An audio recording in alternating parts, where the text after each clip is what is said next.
Hey, what's going on everyone? I hope you're having a great day. I'm Matt and I'm here to give you a technical analysis update on the S&P 500. But before that, I'm going to quickly cover some recent economic news to give you better context for some of the action we saw in the market today. It would be much appreciated if you could like, comment, and subscribe. All of the engagement helps with getting YouTube to promote this video to other viewers. Don't forget to turn on your notifications so you don't miss any of the new videos. Awesome. Before we take a look at what happened in the market today, I want to quickly discuss the most recent unemployment announcement. At 8:30 a.m. on July 2nd, it was reported that there was a gain of 4.8 million jobs in June. This gain was much better than the expected increase of 2.9 million jobs. The unemployment rate fell to 11.1%, which was better than the 12.4% estimation.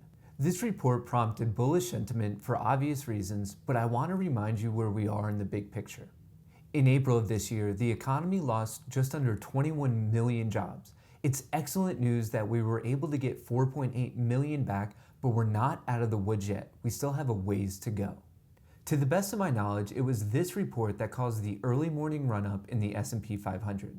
As you can see on this 30-minute chart, there was a massive green candle right when the report was released at 8:30 in the morning.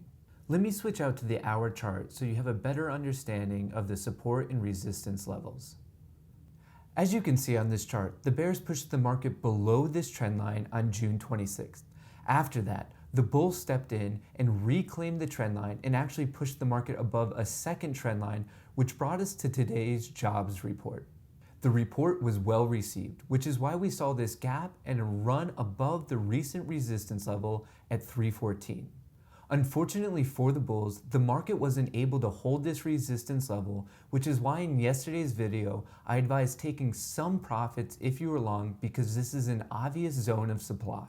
Late in the day, the market retested this resistance zone, but this time it was smacked down even more swiftly and dropped 0.7%.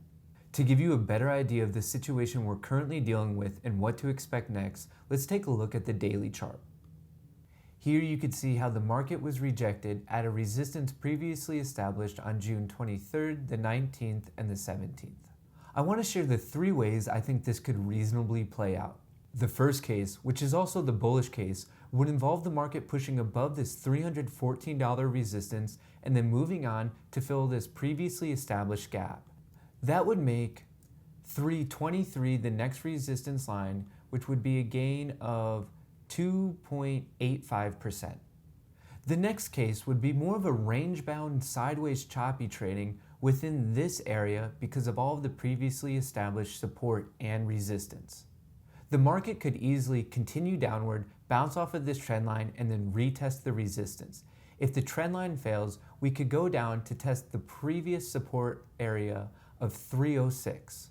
This would be a decline of just under 2%. If the bull camp gives up this line of support that was established on June 19th and 22nd, there's a good chance we could decline all the way to the previous low of 298. This would be a decline of over 4%. If I had to guess, I would bet that this range-bound sideways chop action is the most likely, at least for the first couple days of this upcoming week. Unfortunately, I don't have a magic 8-ball, so I can't guarantee that this is the scenario we will definitively see. This is why you should be trading from level to level. Always try to optimize your risk to reward. If you're bearish on the market, you should take a short position at recent resistance zones and cut the position if the market pushes above it and holds. If you're a bull, you should be taking long positions at previous support zones and cut those positions if the market falls below. Have a well-defined plan and keep your risk in check. Before I move on to break down the volatility chart, I want to show you something interesting on the volume indicator. The resistance at 314 was clearly important because it was established by 3 separate trading days. This means that it would take quite a bit of volume to not only get over it, but more importantly, to hold it. This didn't happen, and one thing that could have tipped you off was because of how low the daily volume was. When you have an important support or resistance line that has been tested many times, it's going to take a fair amount of volume to give it enough oomph to either get over it or to break down through it. This is just one small piece of the puzzle that you can use to have a better idea for where the market might head next. Another tool I like to use that gives me a better idea of what's going on in the market is the VIX, which measures volatility. The VIX and the S&P 500 are typically inversely related.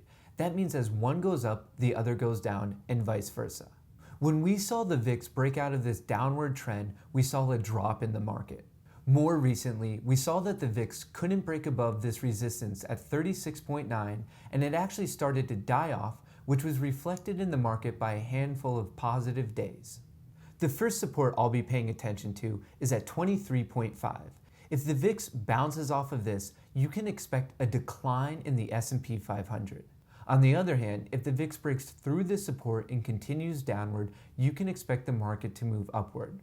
Beyond bouncing off this trend line, the next support area would be at 18.2.